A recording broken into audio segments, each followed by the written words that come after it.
The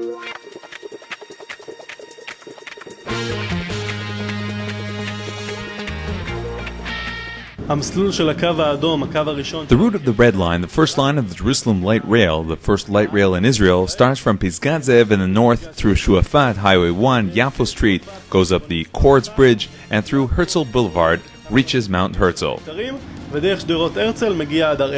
The light rail launched on Friday. A few days earlier, we went on for a ride so we can feel up close what it is. We start with music. Yes, there's already a song in honor of the train.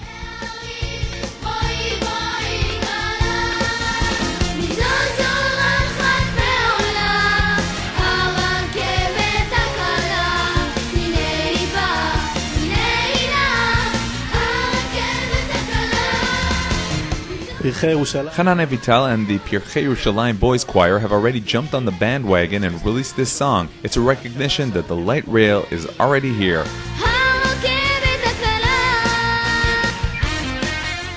We start our trip at the train station, which is located outside the central bus station. There are 23 stops along the 14-kilometer route. As can be seen, is 70 meters long, where there's information for the rider here in which direction the train is going, how long before the next one comes, what the current time is. When the train comes, we don't board it. Here, the preferred term is entering the train, since there is no need to climb even one step when getting onto the train. The train automatically stops at each station, opens 12 doors on each side. The platform is at the exact same level of the car, and in essence, handicapped persons, baby carriages, there's no need to ask people for assistance. You can simply enter and exit with ease.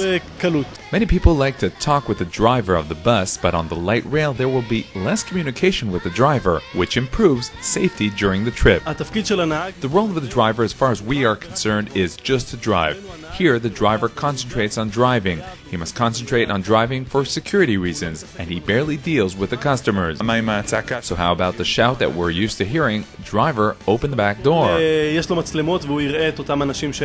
First of all, he has the cameras, and he'll see those people who happen to be next to the door and want to get in. And the doors themselves have a mechanism. There's an eyepiece that won't let the door close if it's blocked by someone who's trying to get in. By the way, when the train is fully functional, I have no need to delay the train because even if I miss the train, if it's during peak hours, another one will come within 4.5 minutes. So I'll wait 4.5 minutes, and if it's not during peak hours, it'll be 8 minutes and another train will come.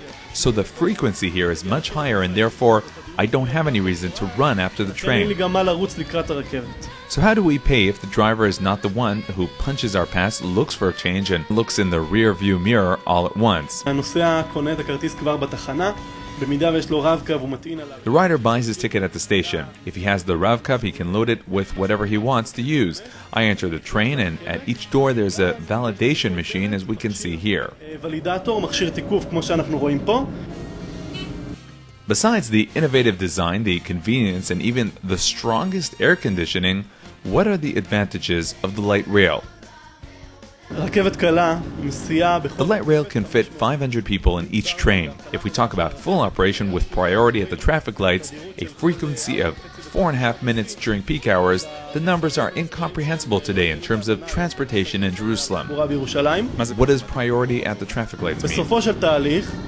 At the end of the process, priority traffic signals will be installed, and then the train has full priority at the traffic lights in the city. At each traffic light, as the train approaches using special detectors already installed in the railways, automatically the train has a green light. And there's also the tourist value of riding the train, as well as the upgrade it has brought to the city's streets. Yafo Street is actually no longer Yafo Street. It's the Yafo Pedestrian Mall. It's completely changed. There's no more noise, crowdness, mess, smoke, and soot, but rather a beautiful pedestrian mall, in which only pedestrians and the light rail go through. I believe tourists will come both from around the world as well as from Israel to sit in the train, follow its route, and it will be a touring train. We finish our ride on the bridge, the huge Quartz Bridge, which has become an identifying mark at the entrance to Jerusalem. We're now going up the Jerusalem Quartz Bridge, a hanging bridge which is meant for the light rail. The train travels on it and in essence avoids the traffic jams and the traffic lights under the bridge at the city's center.